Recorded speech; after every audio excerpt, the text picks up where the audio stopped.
오늘도 하나님 아버지 앞에 예배를 드리는 우리 모두에게 주의 신령한 축복과 은혜가 풍성하게 임하는 그러한 시간이 되기를 주의 이름으로 축복하고 축복합니다. 오늘 호세아서 14장에 있는 말씀을 통해서 은혜를 다시 한번 생각해 보기를 원합니다. 자, 하나님이 원하시는 것은 변화된 삶의 모습이다. 변화된다라고 하는 것은 참 중요하지요. 변화되는 것은 중요하고 또한 변화된 삶을 살아가는 것, 그것은 참 중요하고 중요하다라고 하는 것입니다. 변하지 않으면 은혜를 받을 수가 없고, 변하지 않으면 여러분 새로운 삶을 이뤄나갈 수가 없습니다. 그래서 기독교의 모든 것을 보면 변화를 통하여 나타나게 되어지는 것이죠. 변화가 없으면 기독교의 생명은 죽은 것입니다. 변화가 있기 때문에, 또한 변화가 계속적으로 이루어지기 때문에 올 여러분 기독교는 세계에 영향력을 끼치게 되는 것이고요. 또 많은 사람들에게 생명을 공급하고 변화를 주게 되어지는 것을 볼 수가 있게 되어집니다. 여러분, 하나님의 사랑, 하나님의 은혜는 우리가 생각하지 못하는 엄청난 놀라운 능력과 권능을 가지고 있음을 우리가 잊지 말아야 되는 것입니다. 왜냐하면 하나님은 사랑하시되 처음만 사랑하시는 것이 아니라 끝까지 사랑하십니다. 하나님이 우리에게 관심을 가지셨는데, 여러분 처음에만 관심 가지시고 내버려 두시는 분이 아니고요, 우리를 끝까지 관심을 갖고 지켜보시는 분이 바로 하나님이시다라고 하는 것입니다. 하나님의 사랑은 무제한적입니다. 여러분 정말로 끝없이 솟아난 샘물과 같은 그러한 역할을 하는 것이 하나님의 사랑이다 라고 하는 거죠. 하나님의 사랑은 말을 겨를이 없습니다. 이것이다 라고 생각을 했는데 그것도 지나고 나면 새로운 사랑이 또 임하는 거죠. 오늘 이만큼 받았으니까 풍족하다 그랬는데 다음날 되니까 더 큰 은혜가 있고 더 큰 사랑이 우리들에게 임하는 것이죠. 여러분 정말로 날마다 새로운 맛이 난다라고 하는 이야기가 있잖아요. 새로운 맛이 나는 거예요. 새로운 그 사랑이 매일매일 우리 가운데 임하게 되고 우리의 삶을 다스려 나가시는 그 역사가 있게 되어지는 것을 볼 수가 있게 되어지죠. 호세아서의 말씀을 보면 하나님은 이스라엘 백성들과 단절된 관계 속에 들어가는 그 모습과 같은 모습을 우리에게 보여주고 있습니다. 내가 다시는 너희와 영광을 안 갖고 너희들과 관계를 안 가질 거야, 이렇게 표현을 해요. 근데 하나님은 하나님의 백성들에 대하여 이러한 표현을 하셨지만 그 속에는 하나님의 무궁한 사랑이 담겨져 있다라고 하는 것이죠. 하나님은 관심을 안 가지시는 것 같은데 관심을 갖고 계시고, 버리신 것 같은데 버리시지 않는 거예요. 그것이 우리 하나님의 모습이고 우리를 향한 관심과 모습이다라고 하는 사실을 우리가 깨달아야 되는 것이죠. 우리가 1장으로 가서 한번 보겠습니다. 1장 가서 보면 뭐라 그랬냐면 이렇게 말씀을 해주고 있는 것을 볼 수가 있게 돼요. 나는 너희 하나님이 되지 아니할 것임이니라. 그죠? 1절, 29절 말씀이 1장 9절. 나는 너희 하나님이 되지 아니할 것이다. 나는 너희 하나님이 되지 않을 것이다. 이렇게 말씀을 해주고 있습니다.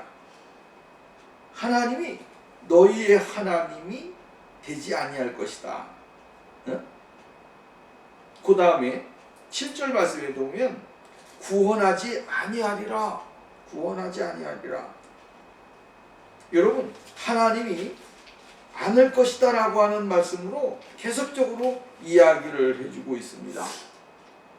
그런데도 불구하고 하나님은 이스라엘 백성들에게 요구하는 게 뭡니까? 호세아를 통하여 우리에게 가르쳐주는 게 뭐냐면 돌아오라고 하는 말씀을 계속적으로 또 하신다라고 하는 거죠. 하나님은 관심은 이스라엘 백성들이 멸망당하는 것이 아니라 구원받는 거예요. 하나님은 하나님의 백성들이 멸망당하는 것을 원하시는 것이 아니라 구원받는 것을 원하고 계시다. 여러분, 여기에 우리가 은혜가 있고요, 축복이 있고요, 사랑이 있고요, 하나님의 관심이 있다라고 하는 사실을 우리가 먼저 생각을 해야 됩니다. 그래서 하나님은 늘 우리들에게 이야기하는 게 다시 한번 너희의 삶 가운데서 돌아보고 하나님의 진리 안으로 날마다 들어오기를 원하신다라고 하는 거예요. 이게 하나님의 사랑이에요. 수많은 위험한 일들이 세상에는 얼마나 많이 있습니까? 내가 알지 못하고 내가 생각하지 못했던 일들이 나를 향해서 지금 여러분 도사리고 있는 것입니다. 그 도사리고 있는데 그 도사리고 있는 것을 그냥 보고만 계시는 분이 아니라 하나님은 그 위험이 있는 그 환경 가운데서 우리를 잘 인도해 주시고 품어 주시기를 원하시는 것입니다. 여러분, 우리가 예전에 시골에서 생활할 때 매일 이 농장을 가지고 있지 않습니까? 뭐 닭을 키운다든가 뭐 많은 그러한 동물들을 키우는데 중요한 건 뭐냐면 하늘을 가끔 가다가 쳐다보죠. 이 닭들도 마찬가지예요. 어디를 보냐면 하늘을 자꾸 본다 이 말이죠. 왜 그러냐? 매 같은 것이 항상 그들을 기다리고 있습니다. 매가 하늘을 쫙 날잖아요. 그러면 주인은 어떻게 하냐면 닭을 부르는 겁니다. 빨리 와라. 지금 하늘에 매가 있다. 빨리 와서 니네 집으로 들어가라. 하고 부르면 닭들이 쫙 달려와요. 주인은 무엇을 향해서 관심을 갖습니까? 닭을 향해서 갖고 있는 거예요. 그리고 그 위험한 그 환경 속에서 건져주기를 원하는 사랑하는 마음, 보살피고자 원하는 마음이 그 주인에게 있다라고 하는 거예요. 또 동물 자체도 마찬가지예요. 위험한 일이 있을 때 자기의 새끼를 보호하는 것, 그것만큼 그들에게 있어서 중요한 일은 없습니다. 오늘 우리가 이 세상에 살면서 수많은 사건들과 수많은 일들이 우리에게 있지만 하나님은 늘 우리를 향해서 관심을 갖고 계신다라고 하는 것이죠. 하나님의 백성들이 세상 가운데서 버림을 당하거나 하나님의 백성들이 세상 가운데서 고통을 당하는 것을 하나님은 원하시지 않는다라고 하는 거예요. 왜 그러냐면 하나님의 백성들이 세상 가운데 세상 사람들에게 조롱을 당하거나 비판을 받는 것을 하나님은 원치 않는다라고 합니다. 그렇기 때문에 그리스도인들은 늘 나의 정체성을 정확하게 알고 살아가는 것이 중요한 거예요. 나는 어떤 사람이다라고 하는 것을 알고 내가 어떠한 삶을 살아야 된다라고 하는 것을 깨달으면서 살아가는 것. 그게 중요한 거예요. 세상 사람들이 살아가는 방법과 세상 사람들이 추구하는 것을 추구하면서 사는 게 아니라 세상 사람들이 살아가는 방법대로 살아가는 것이 아니라 그 방법 외에 다른 하나님의 방법과 하나님의 뜻을 쫓아서 살아가는 것, 그것이 중요하다라고 하는 거죠. 근데 중요한 것은 우리가 하나님의 말씀 안으로 들어가 그 말씀 속에서 자기 자신을 발견하는 것이 중요한 거예요. 말씀 속으로 들어가 그 말씀 안에서 자기를 발견하고 자기를 깨닫게 되어지면 하나님의 풍성하신 사랑을 받게 되고 은혜를 누리게 되어진다라고 하는 것입니다. 그래서 오늘 본문 말씀에도 보면 패역하고 패역을 고치고 고친다라고 하는 말이 나오지 않습니까? 이 고침을 받은 사람만이 하나님의 사랑을 받을 수가 있는 거예요. 이 잘못되어진 것이 고쳐진 사람만이 하나님의 사랑을 받고 은혜를 누릴 수 있습니다. 사람들이 가지고 있는 게 뭐냐면 고집입니다. 그리고 그 고집은 결국은 하나님의 법과는 반대되는 경향을 가지고 있습니다. 인간의 본성은요, 늘 하나님의 법과 반대되는 그러한 것을 추구한다라고 하는 거예요. 하나님이 이렇게 하면 복을 주고, 이렇게 하면 사랑해주고, 이렇게 하면 놀라운 것을 주겠다라고 이야기하는데도 불구하고 사람의 마음은 늘 무엇과 반대되기를 원하냐면 하나님과 반대되기를 원해요. 그래서 하나님의 말씀이 나에게도 오지만 그것에 대하여 저항하면서 살아가요. 말씀을 저항하면서 살아가게 되니까 결국은 말씀이 인생을 다스리지 못하는 거예요. 여러분, 하나님의 말씀이 오늘 우리에게 임하게 될 때 우리는 하나님의 말씀이 나에게 그 말씀이 레마가 되어져서 우리의 신앙의 삶의 모든 것을 바꿀 수 있는, 인생의 삶까지 바꿀 수 있는 영향력 있는 진리가 되어야 된다. 영향이 되어야 된다.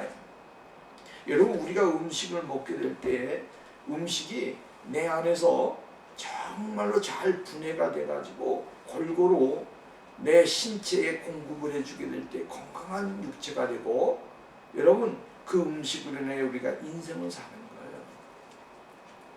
근데 하나님의 말씀이 내 안에 들어왔는데도 불구하고 그것을 내 자아와 내 삶에 막 두들겨 가지고 저항을 하고 막 이렇게 하니까 괴롭거든요.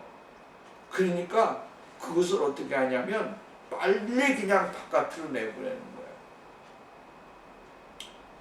말씀이 내 안에서 저항을 일으키게 되어질 때에 그 저항이 결국은 우리를 이렇게 싹 포용을 하고 저항하면서 그 하나님의 진리로 내 인격과 내 성품과 나의 모든 나쁜 것이 다 거기에 들어가서 그 말씀이 나에게 모든 신체의 아름다움으로 은혜로 탁 퍼져줄 때에 그 사람이 바로 새로운 사람이 되어지는 거예요. 그 사람을 가리켜서 우리는 뭐라 하느냐면 하나님의 성령이 함께하는 사람, 하나님의 말씀에 사로잡힌 사람, 이렇게 이야기하는 거예요. 근데 하나님의 말씀이 우리 안에 들어와서 나를 변화시키고 새롭게 만들어주기를 원하지만 내가 하나님의 말씀을 자꾸만 거역하고 그것을 내가 받아들이지 않으니까 말씀이 어떻게 되냐면 내 안에 소화되지 아니하고 나가는 것 같이 완전 배설하는 것 같은 그러한 역할을 하게 되었더라라고 하는 거예요.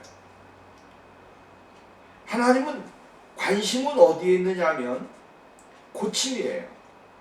이 고침을 가리켜서 뭐라고 말하냐면 하나님의 구원이라고 이야기하는 거예요.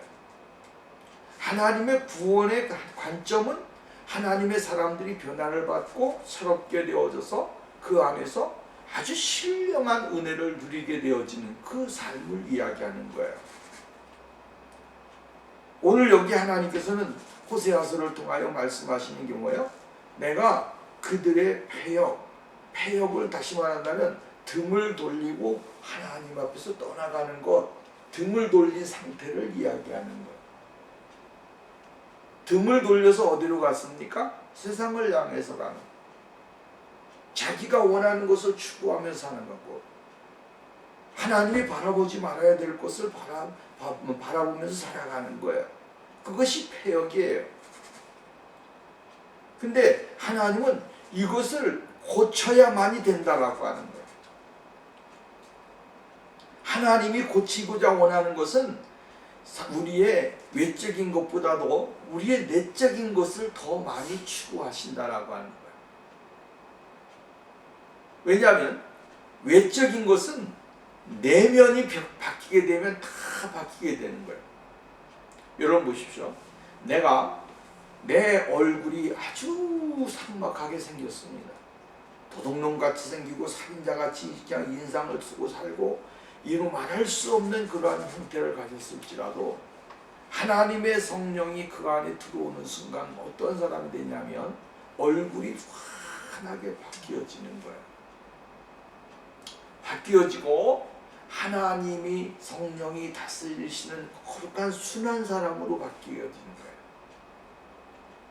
그렇게 살인을 많이 했던 사람도 하나님의 진리가 그 안에 들어오게 되니까 어떻게 됩니까? 완전히 어린아이와 같은 사람으로 바뀌게 되어지네요. 예를 들어서 사도행전에 보면 사울이라고 하는 사람이 나옵니다. 사울은 그 시대에 정말로 권력을 갖고 힘을 가지고 많은 군사를 거느리고 예수 믿는 사람들을 잡아서 죽이면서 생활했던 사람입니다. 근데 얼굴에 눈에 그 사람의 눈만 보면 전부 다 도망가는데 다메섹에서 예수 그리스도를 만나고 나서 하늘에서 내려오는 그 광채 앞에 쓰러진 사울은 그 예수를 만나고 난 다음에 그의 모습은 이루 말할 수 없는 천사와 같은 얼굴로 바뀌어졌습니다. 다른 사람들이 공포를 주는 눈이 아니라 다른 사람을 사랑할 수 있는 눈을 가졌고요. 또 그의 입에서는 저 사람은 죽여야 돼 라고 이야기했는데 그러한 아주 사악한 말이 끊임없이 나왔는데 이제는 저 사람을 사랑해야 돼, 저 사람도 구원받아야 돼 라고 하는 말이 나오게 되어 있습니다. 이 말은 무슨 말이냐면 하나님은 사람의 인격을 변화시키는 그러한 아주 중요한 역할을 하신다. 이 인격이 변화되고 내 속사람이 변하게 될 때에 그 사람이 비로소 뭐가 되냐면 하나님의 신실한 사람이 되어질 수 있다라고 하는 거예요.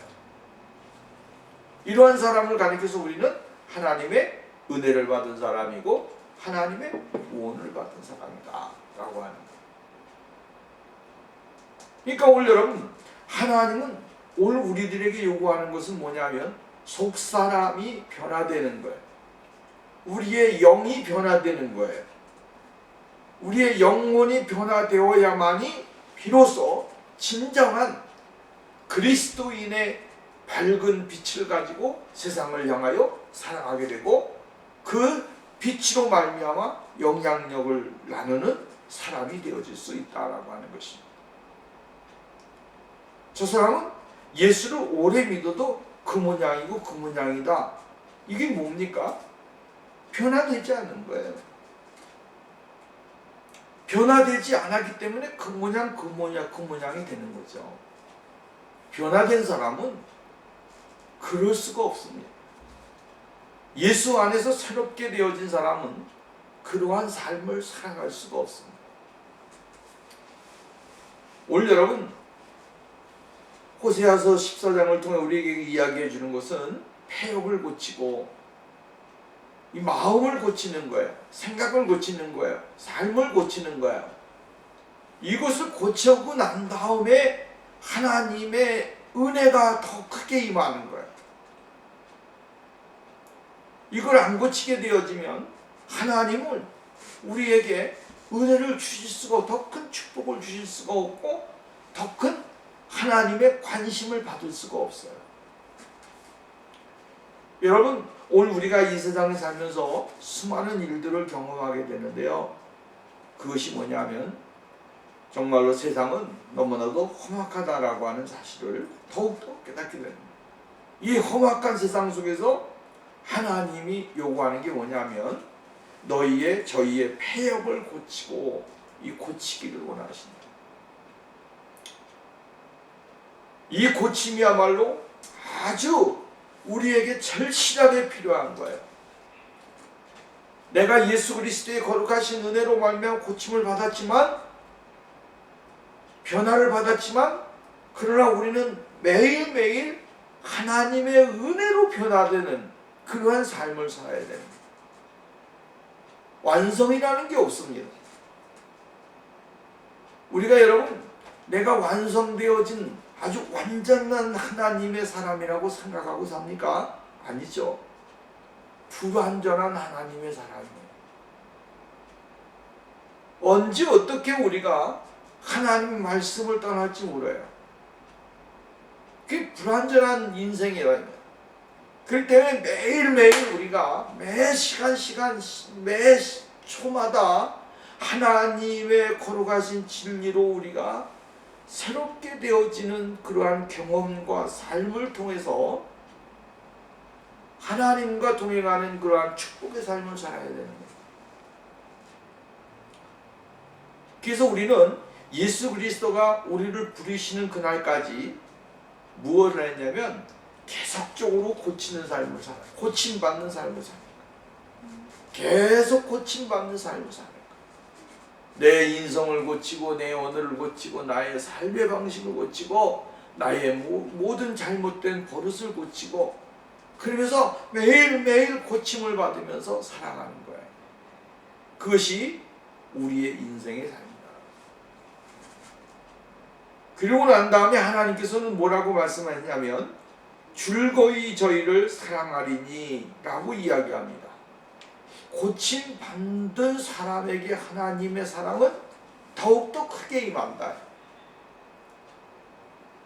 여러분, 내가 무엇을 고침받았는가에 따라서 하나님의 사랑은 더 크게 임하는 거예요. 하나님의 사랑은 똑같이 임하는 게 아니라 하나님을 사랑하는 만큼 하나님은 더 큰 사랑을 그 사람에게 주십니다. 나 이만큼이면 됐어. 그만큼만 받는 거예요. 나 이만큼만 받아도 충분해. 그 사람은 거기에 한정되어져 있는 사랑만 받는 거예요. 그러나 하나님은 우리들에게 무엇을 주시기를 원하면 그보다도 더 큰 은혜, 그보다도 더 큰 사랑, 그보다 더 큰 관심, 그걸 원하는 거예요. 어떠한 조그만한 것에 만족하거나 그것에 제한되어진 하나님의 그 모습을 가지고 살아가는 것이 아니라 이것은 초월한 하나님의 능력, 하나님의 권세를 더욱더 받으면서 살아가는 거예요. 그걸 하나님이 원하신다라고 하는 거예요. 여러분, 우리가 하나님의 사랑이 어떠한 만큼이다라고 하는 것에 대하여 그것에 제한시켜버리는 경우가 많습니다.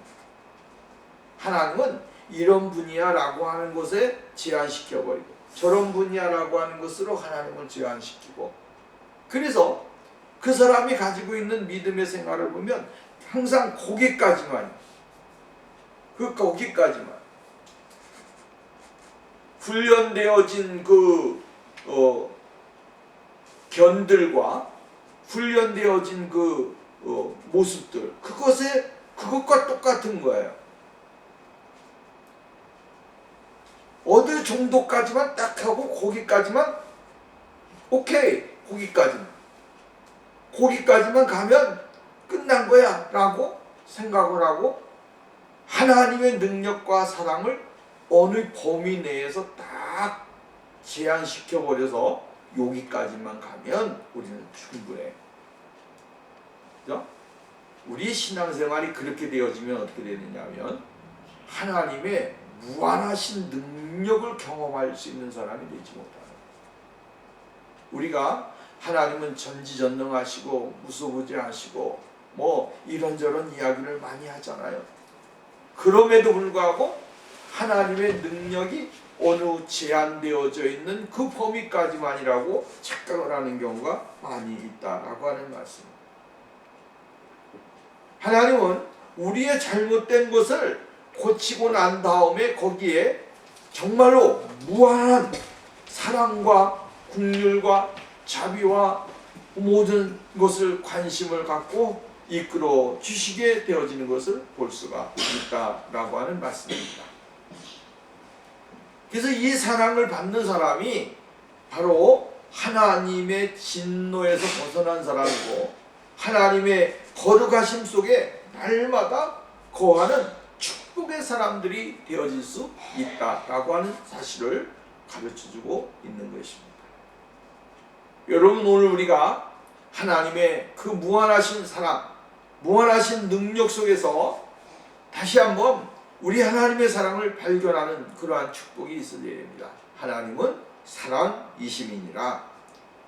이 사랑하심은 우리의 영혼을 구원시키고 우리의 삶을 변화시키며 하나님의 거룩하신 능력 안에 온전케 되어지는 그러한 축복의 역사가 일어나게 되어짐을 가르쳐주고 있는 것입니다. 5절 말씀에 보면 내가 이스라엘에게 이슬과 같으리니 저가 백합화 피겠고 백합화같이 피겠고 레바는 백향목같이 뿌리가 박힐 것이라 그 가지는 퍼지며 그 아름다운 감람나무 같고 그 향기는 레바논 백향목 같으리니 그 그늘 아래 거하는 자가 돌아올지라 저희는 곡식같이 소생할 것이며 포도나무같이 필 것이며 그 향기는 레바논의 포도주같이 되리라. 이렇게 말씀을 했습니다. 하나님께서 이스라엘 백성들에게 그들의 잘못되어진 그러한 신앙생활 그걸 고치고 난 다음에 그들에게 사랑을 부어주셨는데 어떠한 사랑을 주시냐면 하나님이 주시는 풍성한 사랑과 은혜를 받고 누리고 또 따라서는 그들의 삶 가운데 정말로 왕성케 되어지는 그러한 삶의 열매가 주어지게 되어질 것이라고 이야기를 해주고 있습니다. 그래서 그들의 삶 자체가 뿌리가 없었는데 가지가 없었는데 향기가 없었는데 이제는 그들이 정말로 가지가 왕성하고 뿌리가 깊이 박히고 떠나서는 거기에서 아름다운 향기가 왕성하게 퍼져나는 그러한 아름다움이 넘쳐나게 되어질 것이다 라고 이야기를 해주고 있는 것을 볼 수가 있습니다. 여기서 보면 하나님의 은혜를 누린 이스라엘 백성들에게 부족함이 없다. 우리가 시편 23편에 나와 있는 말씀같이 여호와는 나의 목자시니 내가 부족함이 없으리로다. 부족함이 없는 거야.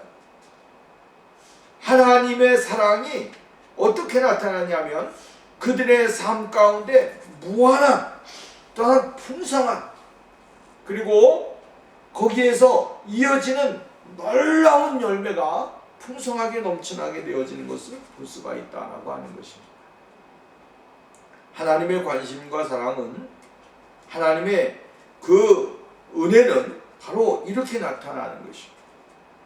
이 땅에 살면서 우리 모두가 예수 그리스도의 풍성하신 사랑과 은혜를 받게 될 때에 비로소 하나님의 거룩하신 존귀한 자녀의 자유에 들어가게 될 것이고 더 풍성한 것을 얻기 위해서 누리기 위해서 하나님이 주시는 능력 안에 거하는 사람들이 되어질 수 있다라고 하는 것입니다.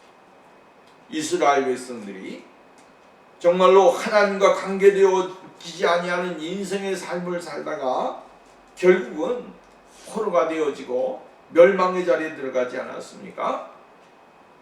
그리고 난 다음에 그들이 깨달은 것이 무엇이냐면 하나님 없이는 살아갈 수 없는 우리의 인생이다. 하나님의 은혜가 없이는 우리가 살아갈 수가 없다라고 하는 겁니다. 그래서 스스로가 하나님 앞에 돌아오는 것이죠. 잘못되어진 인생생활 또한 정말 자기의 고집을 부리면서 살았던 모든 삶을 청산하고 하나님 앞으로 돌아오게 될 때 비로소 하나님은 더 큰 사랑과 관심을 가지고 그들의 삶을 이끌어 주시게 되어지는 것을 볼 수가 있게 되어집니다. 하나님의 은혜 아래로 돌아오게 되어지는 것, 이게 굉장히 중요한 거예요. 하나님은 오늘도 우리들에게 이러한 삶을 원하신다라고 하는 말씀입니다. 그러면서 말씀하는 게 뭐냐면 8절 말씀에 보면 에브라함의 말이 내가 다시 우상과 무슨 상관이 있으리요 할지라. 내가 다시는 우상과 무슨 상관이 있겠느냐라고 합니다. 우상과 무슨 상관이 있느냐라고. 죄악과 무슨 상관이 있고 하나님을 떠났던 모든 것들과는 원수되었던 것과는 무슨 상관이 있겠느냐라고 합니다. 아무런 상관이 없다라고 하는 거죠. 하나님의 구원의 은혜를 맛본 사람은 세상 것에 대하여 관심을 갖지 않는 거예요. 세상 것에 대하여 여러분 정말 어떠한 것도 거기에 대해서 우리가 생각할 가치도 없고 그것에 대하여 삶 가운데 바라볼지도 않는 것이죠. 왜? 하나님이 주신 은혜가 너무 크고 하나님의 사랑이 너무나 크기 때문에 그렇습니다. 오늘 여러분 이 은혜를 한번 우리가 누리게 되어지게 될 때에 비로소 하나님의 존귀하심 속에 내 자신 스스로가 거하는 축복의 사람이 되어질 수 있다라고 하는 말씀입니다. 나는 푸른 나무 푸른 잣나무 같으니 내가 나로 말미암아 열매를 얻으리라. 여기 보면 아주 중요한 말씀이 나오는데 나는 푸른 잣나무 같으니 내가 나로 말미암아 이렇게 이야기했어요. 이 말은 무슨 말이냐면 하나님으로 말미암아 얻을 수 있는 것을 이야기해요. 주시는 공급하시는 분이 누구시냐라고 하는 거예요. 나에게 삶 가운데 변화를 주고 사랑을 주고 삶 가운데 풍성한 은혜를 누리게끔 만들어주시는 분이 누구냐라고 하는 것에 대하여 아주 자세하게 이야기를 해주고 있어요. 나로 말미암아 이거. 나로 말미암아. 하나님 예수 그리스도로 말미암아 오늘 우리가 이것을 받을 수가 있고 예수 그리스도로 말미암아 우리가 우리의 모든 것들이 다 이어진다라고 하는 사실을 가르쳐주고 있는 거예요. 여러분 예수 그리스도를 떠나서 우리가 할 수 있는 것이 무엇이 있습니까? 아무것도 없습니다. 변화받을 수도 없고 구원받을 수도 없고 사랑받을 수도 없고 생명을 여러분 연장할 수도 없고 이렇게 할 수도 없어요. 예수 그리스도로 말미암아 다 이루어지는 거예요.